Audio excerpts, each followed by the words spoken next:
महासुरी प्रकृतिस्तंच सर्वस्व गुणत्रय विभाविनी कालरात्रिर्महारात्रिर्मोहरात्रिश्च दारुणा तंग स्त्री स्तवीश्वरी तंग ह्रीः तंग बुद्धिर्बोध लक्षणा।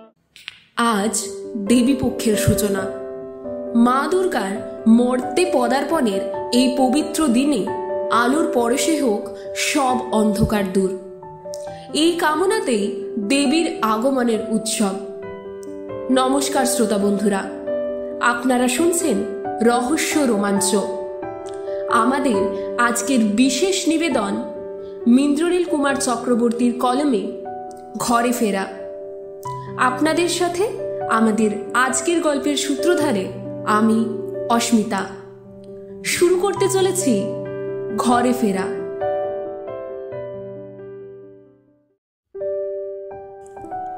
আজ বসে বসে বিট্টু আর তার বাবা স্টোর রুমটা গোছাচ্ছিলেন। গোছাতে গোছাতে হঠাৎ বিট্টু তার বাবাকে ডেকে বলল, পাপা, এই ছবিটা কাদের? সে ছবিটা হাতে তুলতে হঠাৎ যেন চোখের সামনে ভেসে উঠল ছোটবেলার স্মৃতি। তার সেই ছোট্টবেলার পৈতৃক ভিটের ঠাকুর দালান, যেখানে কত স্মৃতি কাটা ঘুড়ির মতো আনাচে কানাচে ছড়িয়ে ছিটিয়ে আছে। সেই ঢাকের আওয়াজ আজ আবার কানে ভেসে এলো। মায়ের হাতের খিচুড়ি, জ্যাঠাইমার বানানো মালপোয়া, ঠাম্মার তৈরি ছানার পায়েস, কি আলাদা তার স্বাদ। সে স্বাদ ভোলার নয়। জেঠুর সাথে ঘুরে ঘুরে সমস্ত কিছু তদারকি করা, বাজার করতে যাওয়া বা মৃৎশিল্পী ঠিকঠাক ঠাকুর বানাচ্ছেন কিনা সেটাও দেখা তার দায়িত্বের মধ্যে পড়ত। তখন সে যে বাড়ির কর্তা সেটাই সে ভাবত। এইসব ভাবতে ভাবতে কখন যে চোখের কোণায় হালকা জল এসেছিল বুঝতে পারেনি। সেই দেখে বিট্টু চিল্লে ওঠে, ও মা, মা, পাপা কাঁদছে, দেখো পাপা ছোট্ট বিট্টু সোনা হয়ে গেছে। ডাক শুনে বিট্টুর মা দৌড়ে এসে বলল, কি হয়েছে, পড়ে গেলে নাকি? আগে না। একটু বিস্মিত হয়েই বলল বিট্টুর মা। তাহলে? এই দেখো বলে ছবিটা দেখালো তাকে। আরে, এটা তো ওই বাড়ির ছবি। কোথায় পেলে? গোয়েন্দা বিট্টু আবিষ্কার করেছে, খুঁজলে অ্যালবামটাও পাওয়া যাবে। বিট্টু হঠাৎই বলে, পাওয়া যাবে না পাপা, পাওয়া গেছে, কিন্তু কি যেন নাম লেখা, ব তয়রে দীর্ঘইকার বর্তি, দয়ে একার র দের, গয়ে ওকার উন্তস্তয় আকার ল গোয়াল। বাবা হেসে বললেন, তা কি বুঝলেন বিট্টু স্যার? বিট্টু একটু সবজান্তা ভাব নিয়ে বলল, বর্তিদের গোয়াল, বুঝলে তো সে পাপা? হ্যাঁ। হাসতে হাসতে বিট্টুকে কাছে টেনে নিল সে। বিট্টু বলল, কিন্তু পাপা, এরা কারা? বিট্টুর মা তার বাবার দিকে এক পলক তাকিয়ে বিট্টুকে বলল, পাপা পরে বলবে তোমাকে, চলো এখন স্নান করবে, চলো চলো। এই বলে বিট্টুকে নিয়ে স্নান করাতে চলে গেল। আর সে তখনও অ্যালবামটা আঁকড়ে ধরে বসে রইল। যেন মনে হলো মা জেঠিদের আঁচলের গন্ধ তাকে এক ঘোরের মধ্যে নিয়ে চলেছে। ঘোর ভাঙল বিট্টুর মায়ের ডাকে। কি গো, স্নানটা করো, বেলা কি গায়ে জানাচ্ছে না? ঘড়িটার দিকে তাকিয়ে দেখো, 1:30 বাজে। সে এবার বউয়ের গালমন্দ খেয়ে স্নানটা সেরে নিল। স্নান সেরে এসে দেখে তার ফতুয়াটাকে কোথাও খুঁজে পাচ্ছে না। বিট্টুর মাকে ডাক দিল সে। এই যে অর্ধাঙ্গিনী, বলছি আমার ফতুয়া যে ঘর ছাড়া হয়েছে, গরু খোঁজা করে একটু খুঁজে দিয়ে যাও না। বিট্টুর মা বলে উঠল, আহা, কথা শোনো না, কচি খোকা হয়ে গেছেন। আজ ঘড়ি, কাল ফতুয়া, পরশু রুমাল, কিচ্ছু পাই না। জ্বালা হয়েছে আমার। আহা, রাগ কেন করছো লক্ষ্মীটি? রাগ করে না, আইসক্রিম খাওয়াবো, খুশি তো? অত আহ্লাদ করো না মশাই। এই নাও তোমার ফতুয়া, জলদি পড়ে এসো। আর শোনো, বিট্টু বলছিল ওই ছবিটার গল্প শুনবে। সে একটু ভারী গলাতেই বলল, তুমি জানো আমি ওই বাড়ি নিয়ে কোনো কথা বলতে চাই না। কিন্তু বিট্টু, ও তো ছোট মানুষ, ও কি করে এত কিছু বুঝবে? আর বলোই না, একদিন তো হলো, আর কদিনই বা রাগ ধরে থাকবে। তুমি যাও, আমি আসছি। বিট্টুর মা চলে গেলে খাটের ওপর মাথাটা নিচু করে বসল সে। হঠাৎ মনে পড়ল বাড়ি ছেড়ে চলে আসার কথাটা। ঠাকুরদা মৃত্যুশয্যায় বলেছিলেন, বাবা মনোজ, এই বাড়ি, এই জমি, এই জমিদারি সবই তো তোমার বাছা। এই বংশে তুমি ছাড়া আর কোনো ছেলে নেই। এই ঠাকুর দালান, মাতৃ প্রতিমা, ওই ঠাকুর ঘরে মা কালীর মূর্তি সবই তো তোমার। তুই দেখে রাখিস, দেখিস দুই মায়ের অপমান হতে দিস না। আশীর্বাদ করি, বড় হ, আরো বড় হ। এই বলে শেষ নিঃশ্বাসটা ঠাকুরদা তার মাথায় হাত রেখেই নিয়েছিলেন। তারপর সেই দায়িত্ব। বাবার জেঠু তো ছিলই, কিন্তু তার কোথাও যেন এইসব ভালো লাগতো না।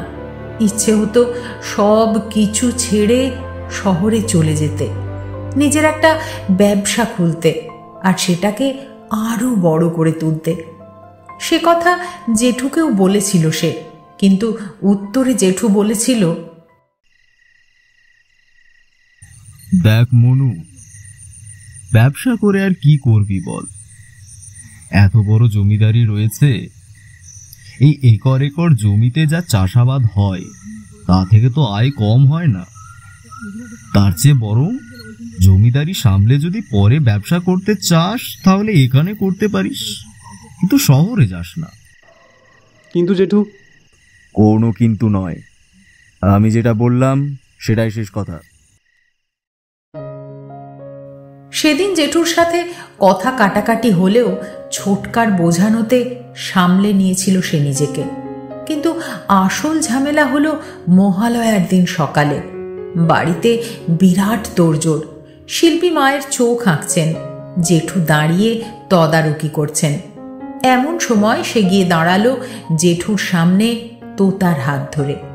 জেঠু অবাক হয়ে তাকিয়ে দেখতে লাগলেন, দেখে বললেন, এ কি মনু, তুই পালিয়ে আমাদের সম্মানের কথা একবার ভাবলি না?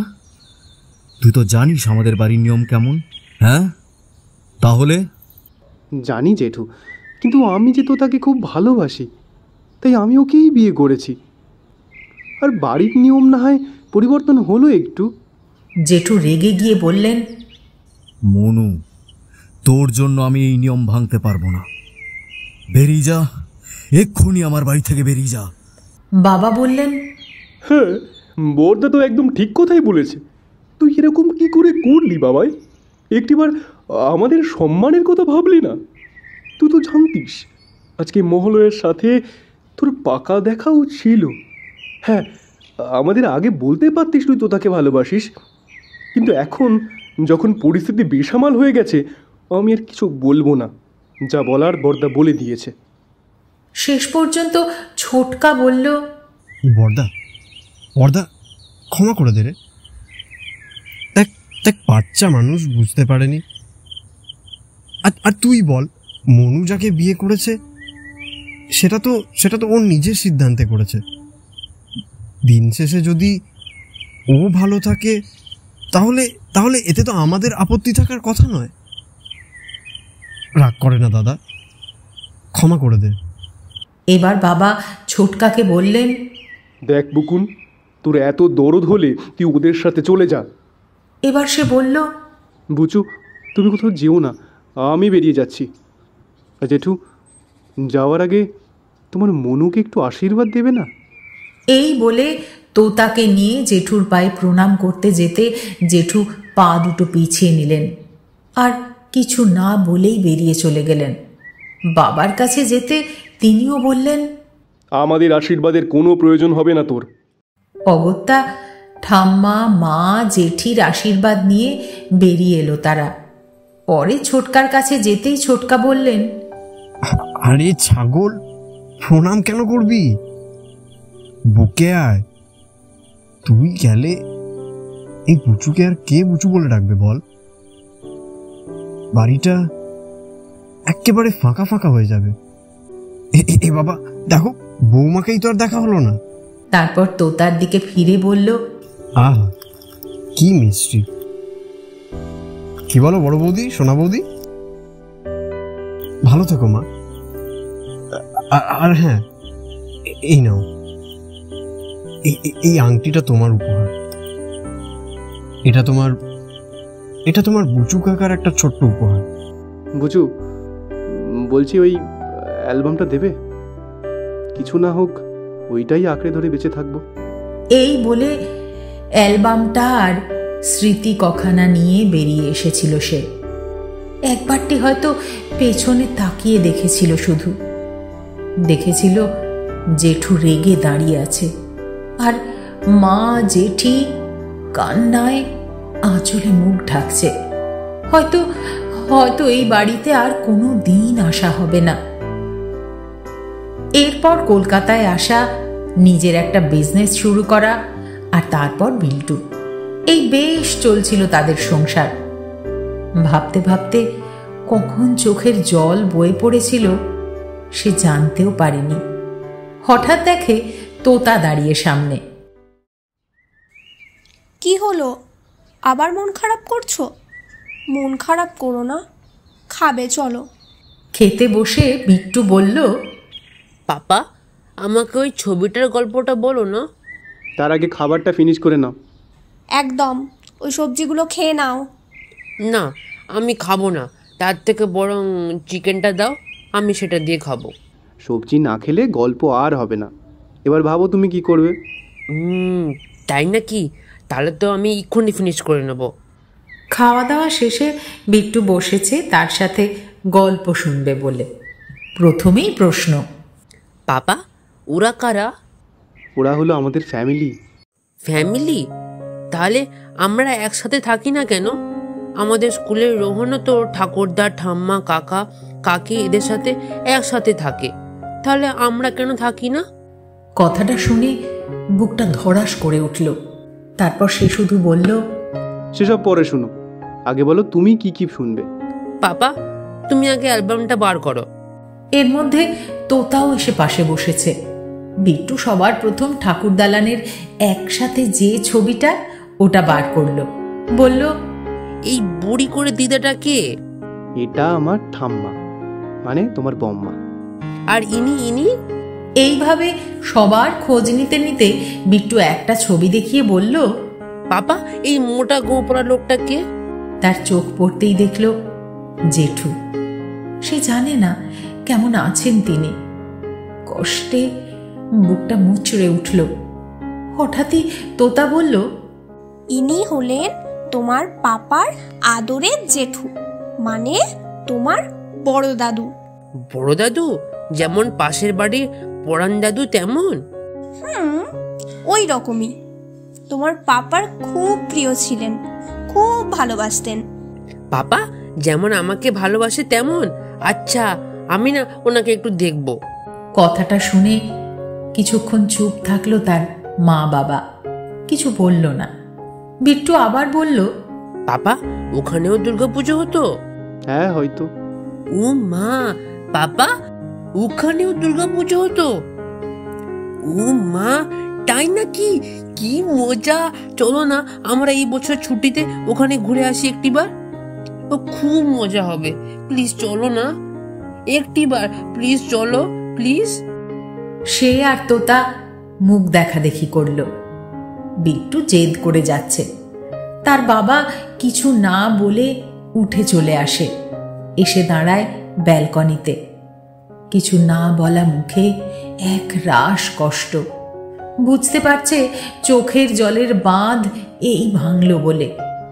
কতদিন কারো সাথে দেখা হয় না, কারো খোঁজ নেওয়া হয় না।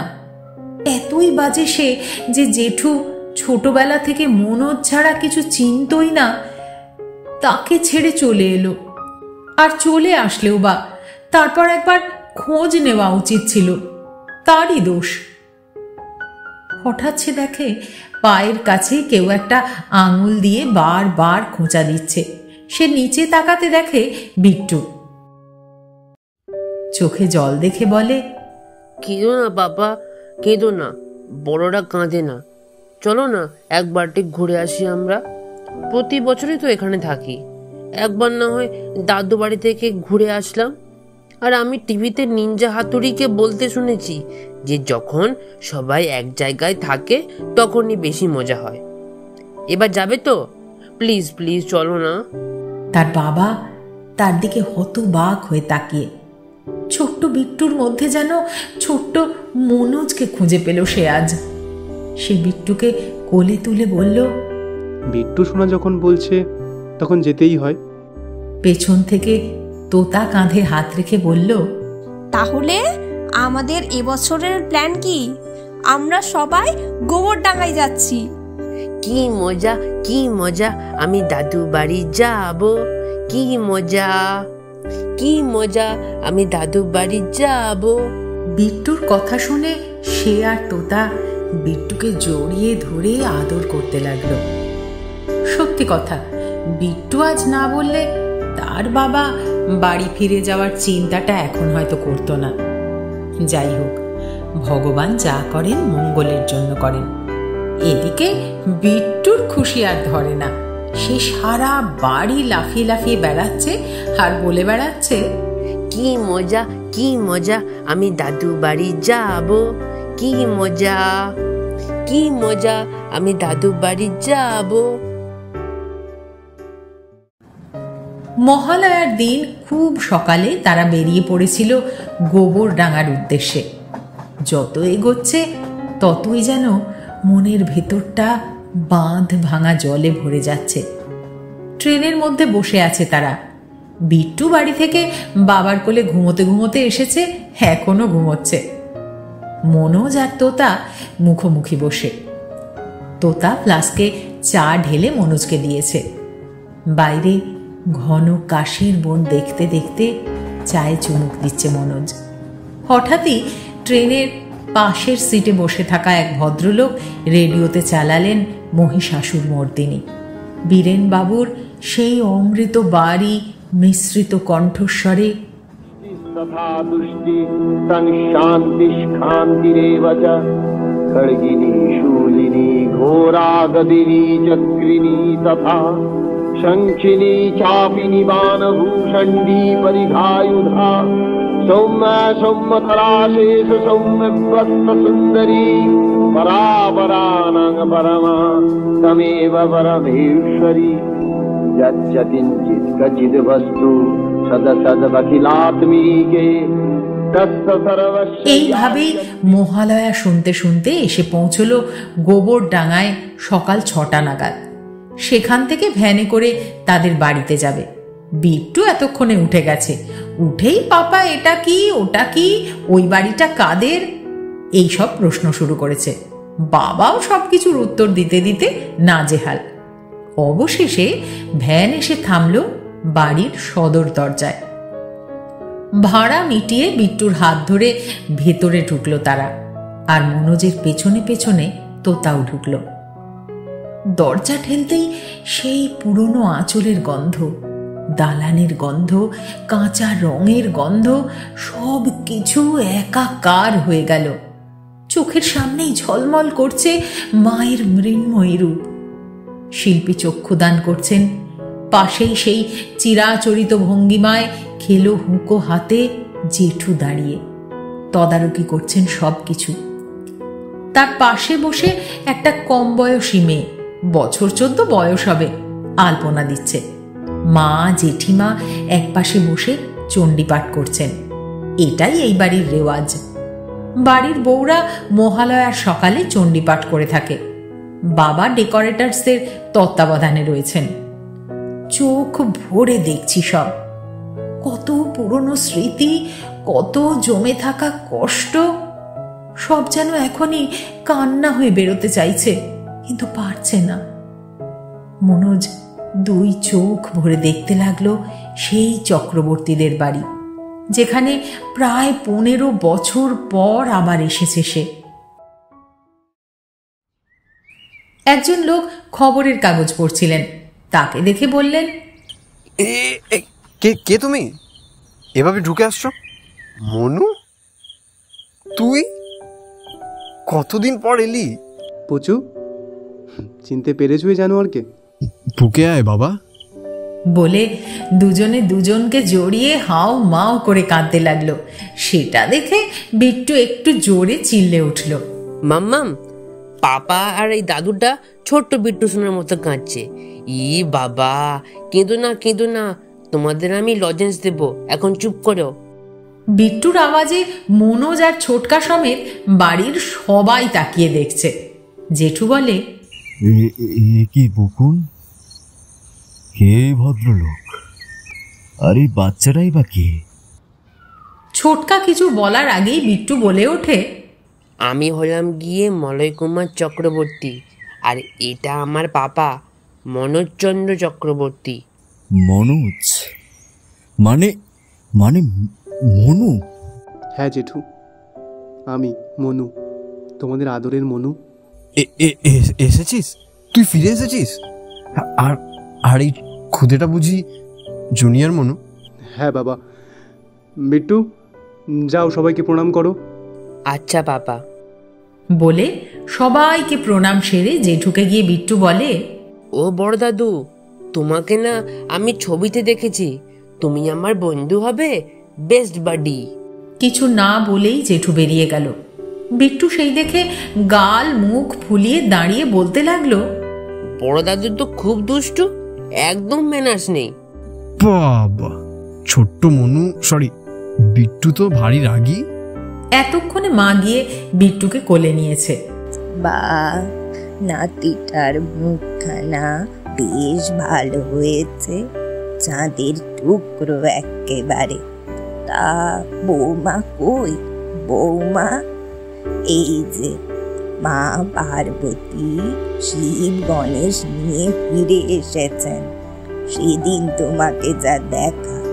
এই পলা, সেদিকে আয়। দেখলাম ওই 13-14 বছরের মেয়েটা এসে বলল, এটা দাদা ভাই। তারপর মনোজকে বলল, দাদা ভাই তুই এসেছিস?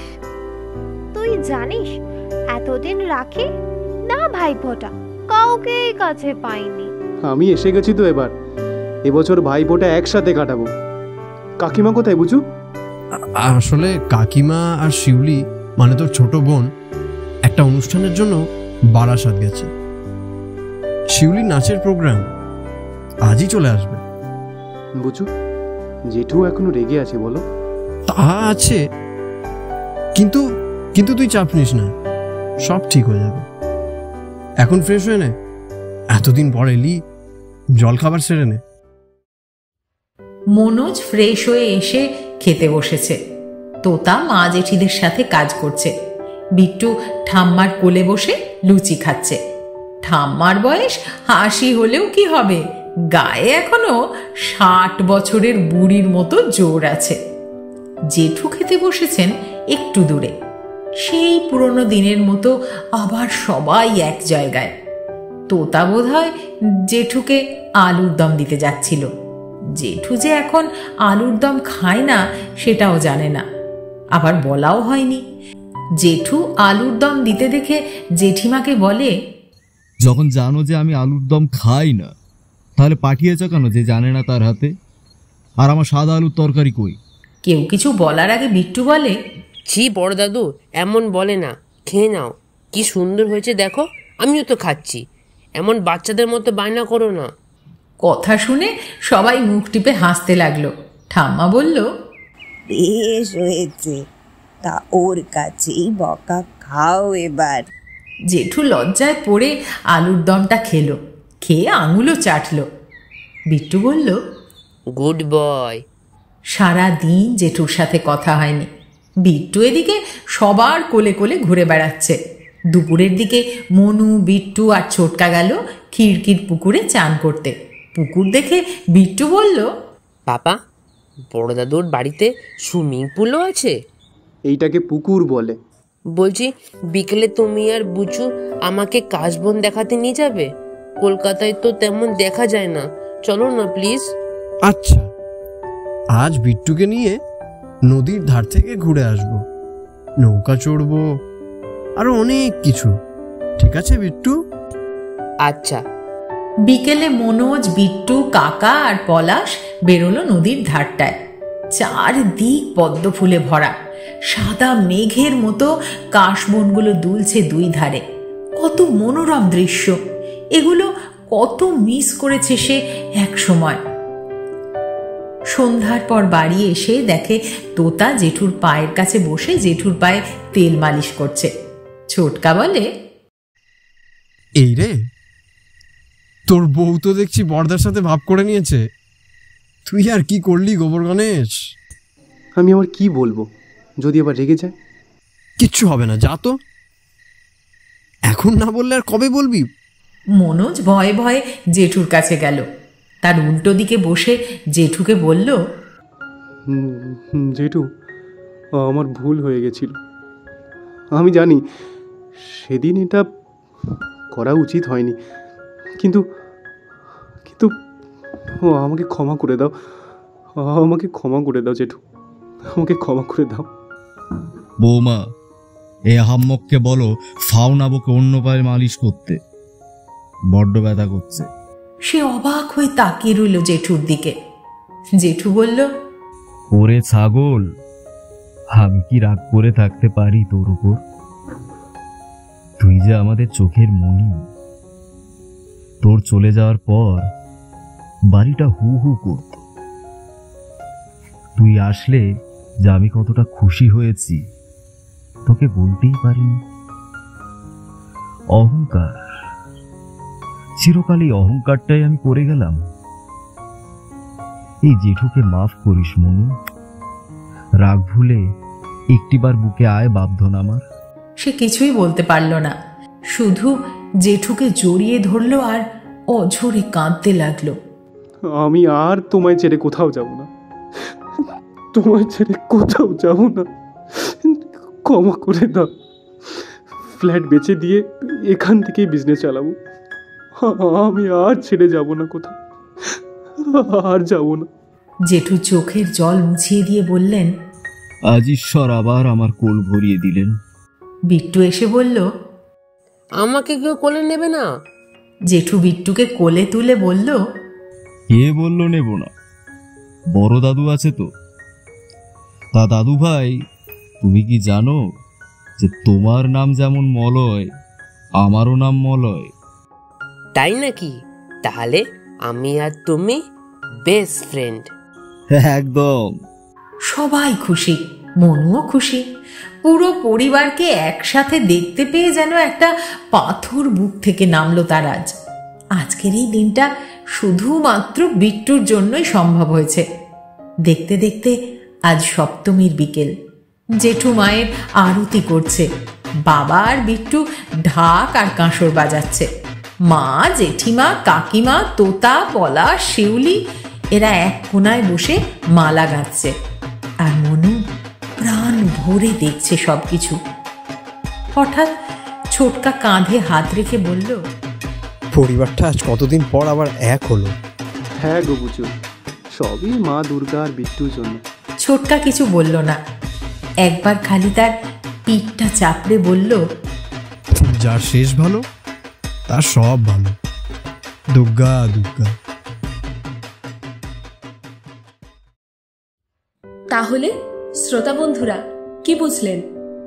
দুর্গাপুজো শুধু বাঙালির উৎসব না, এটি বাঙালিদের মেলবন্ধনের এক শ্রেষ্ঠ উদাহরণ, যা সব মান অভিমান নির্বিশেষে বাঁধতে পারে সকলকে এক সুতোর মধ্যে, আনতে পারে এক ছাদের তলায়। এতক্ষণ আপনারা শুনছিলেন মিন্দ্রনীল কুমার চক্রবর্তীর কাহিনী ঘরে ফেরা। আজকের গল্প পাঠিয়েছিলেন সুস্মিতা। গল্পের বিভিন্ন চরিত্রে ছিলেন অচ্যুত, স্নেহা, দেবদীপ, রাহুল, সম্বিত, অঙ্কিতা, মৈত্রী। গল্পের পরিচালনায় অস্মিতা, অডিও নাট্যরূপে অস্মিতা, আবহ সঙ্গীতে দেবদীপ, পোস্টারে দেবদীপ। গল্পের সমগ্র পরিকল্পনা এবং পরিচালনায় টিম রহস্য রোমাঞ্চ। And a special thanks to Godhuli for being with us. আজকের গল্পটি যদি আপনাদের ভালো লেগে থাকে তাহলে অবশ্যই লাইক কমেন্ট করবেন এবং পরবর্তীকালে এরম আরও গল্প শোনার জন্য সাবস্ক্রাইব করতে ভুলবেন না আমাদের চ্যানেল রহস্য রোমাঞ্চকে। ভালো থাকবেন, সুস্থ থাকবেন। Stay tuned with us and wish you all a happy Mahalaya. Thank you.